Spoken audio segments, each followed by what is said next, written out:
Oke, hari ini aku pengen ngasih tahu kepada kalian yang mungkin belum mampu melakukan pembayaran ya. Dan buat kalian yang mungkin masih gerusak-gerusuk sana kemari, yang masih sibuk banget mencari dana talangan ini itu segala macam, dan mungkin masih sibuk banget buat nyoba-nyobain di aplikasi-aplikasi yang lain dengan harapan bisa menutupkan masalah yang lama dengan menggali masalah yang baru.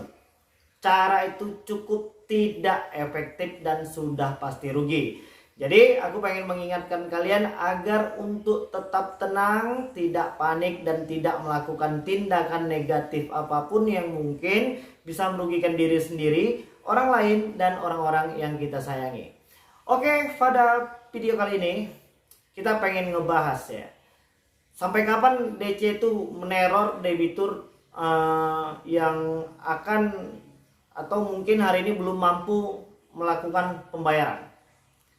Dan pertanyaan ini sebenarnya sudah pernah dibahas pada video yang lain, tapi gue akan bahas lagi pada video ini lebih komplit lagi supaya nanti teman-teman yang lain juga bisa tercerahkan ya, dan tidak mengganggu lagi ibadahnya pada 1 bulan penuh Ramadan tahun ini. Jadi untuk teman-teman yang hari ini sedang gelisah banget, ini khususnya untuk teman-teman yang masih baru bergabung atau mungkin masih baru terjebak di dalam dunia dinamika aplikasi pinjol. Ya, orang-orang yang mungkin hari ini selama ini tidak pernah menghadapi masalah seperti ini sudah tentu panik ya. Sudah tentu pasti akan mengganggu psikis kita ya, akan mengganggu kejiwaan kita, tidak akan tenang ya. Siangnya kita ketakutan, malamnya kita gelisah. Itu sudah pasti dan itu otomatis untuk orang-orang yang mungkin selama ini nggak pernah ketemu dengan masalah yang seperti ini. Jadi ketika dihadapkan dengan masalah yang seperti ini ya sudah tentu panik ya kan. Sudah tentu pasti pengen mencari cara-cara instan untuk bisa menyelesaikan semua permasalahan ini. Sudah tentu ya pasti ingin cepet-cepet buru-buru keluar dah. Gua nggak pengen lagi kenal sama yang namanya aplikasi pinjol. Ada yang seperti itu? Oke, jadi yang hari ini masih saja mendapatkan teror dan intimidasi ya. Sampai kapan berakhirnya itu kita nggak jelas. Tidak ada satu orang pun yang tahu kapan pinjol akan berakhir meneror, mengintimidasi, dan menagih hutang yang ada di aplikasi itu. Jadi sudah cukup jelas, tidak ada seorang pun yang tahu. Tapi kalian juga harus tahu, semua aplikasi pinjol yang ada hari ini akan melakukan hal yang sama. Mereka tidak akan menagih lagi hutang-hutang kalian. Loh, kok bisa bang? Kapan bang? Ini gue udah pusing banget nih ditagihin terus ya, seperti itu kan.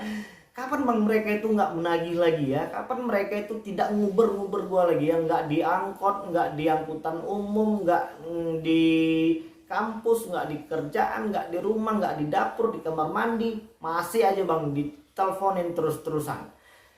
Ya itu semuanya ada prosesnya, nggak juga sedemikian langsung kalian sudah habis utang uang mereka itu langsung mereka tidak menagih, tidak seperti itu. Jadi ada jangka waktu dan prosesnya. Biasanya sepengalaman dan pengakuan dari teman-teman subscriber kita yang lain bisa sampai dengan 2 atau 3 bulan. Jadi nanti kalau seandainya kalian berpikiran mau kabur bang, banyak juga ya pertanyaan yang masuk ke kita itu, bang gimana sih bang caranya kabur dari aplikasi pinjol? Gue udah pusing banget bang buat mikirin ini itu segala macam dari aplikasi pinjol, katanya seperti itu. Kalau pesan gue sih ngapain mesti kabur? Nggak kabur juga nanti juga nggak diuber-uber kok. Yang penting hari ini fokuslah pada kehidupan pribadi. Fokuslah mencari nafkah untuk keluarga dan diri sendiri. Perbaikilah segala sesuatu yang mungkin hari ini sudah menjadi sebuah kesalahan dan jangan kembali dilakukan. Insya Allah ya sudah pastilah nanti akan ada jalan-jalan yang mungkin sudah dipilihkan untuk kita lalui dan kita harus bisa mensyukuri setiap apa yang hari ini sudah kita peroleh.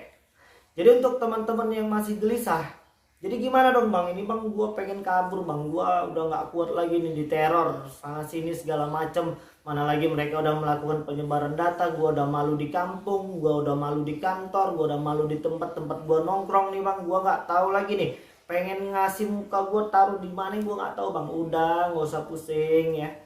Semua orang bakal punya masalah ya. Dan permasalahan teman-teman sekalian yang menghadapi hutang pinjol hari ini, itu kalian tidak sendirian. Bahkan ada mungkin ratusan ribu orang lagi di luar sana yang sudah menganggap ini menjadi hal yang biasa.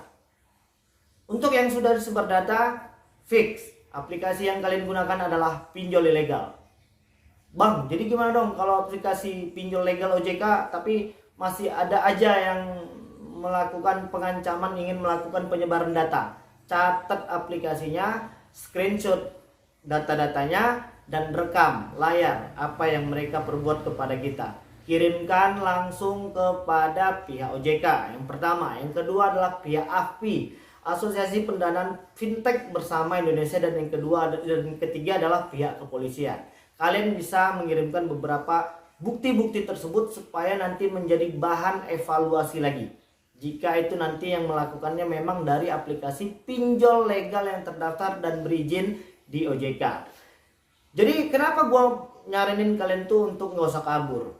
Karena nanti setelah 2 atau 3 bulan ya, memang rentang waktu ini lama, terasa berat sekali memang untuk bisa melewati ini. Tapi ketika kalian bisa menikmati itu satu persatu, maka ini tidak lagi menjadi momok yang menakutkan. Hari ini karena ya tadi seperti yang aku bilang, orang-orang yang tidak pernah mengalami masalah seperti ini sudah pasti mengalami stres berat ya. Mereka akan setiap hari dipres terus untuk bisa mencari dana talangan ini itu segala macam. Jadi kalau seandainya yang berpikiran mau kabur gara-gara pinjol, mau ini itu segala macam, stop. Dan jangan berpikiran aneh lagi. Udah deh, cukup sampai dengan di situ. Jadi biarkan saja, dan semua pinjol akan melakukan hal yang sama. Mereka akan stop, berhenti untuk menagih kalian. Loh, kok bisa bang? Iya, karena yang mau ditagih itu bukan kita-kita aja. Seperti yang aku bilang tadi, kalian tidak sendirian. Bahkan ada ribuan orang, ada ratusan ribu orang yang hari ini yang mereka mau tagih satu persatu melalui via telepon. Sebenarnya sih mereka itu pusing juga ya. Apalagi kita bang, oh ya udah jelas. Apalagi di masa-masa mau dekat-dekat lebaran ini, kita tuh butuh yang seperti asupan-asupan dana-dana segar ya kan. Mau beli baju hari raya, mau beli nastar, mau beli ini itu segala macam, banyak banget lah. Tapi yang jelas semua pinjol itu akan melakukan hal yang sama. Mereka akan menagih kita sampai dengan sedemikian rupa. Dan mereka akan menghentikan penagihan tersebut ketika sudah berjangka 2, 3, atau 4 bulan ke depan. Jadi kita tinggal tunggu aja sambil menyiapkan mental dan keuangan. Jadi nanti kalau kita sudah ada uang, kita mental kita udah kuat, kita bayarkan aja kalau memang mau dibayarkan. Oke, jadi mungkin itu dulu lah yang bisa aku sampaikan, dan mudah-mudahan video ini bermanfaat untuk kita semua. Assalamualaikum warahmatullahi wabarakatuh.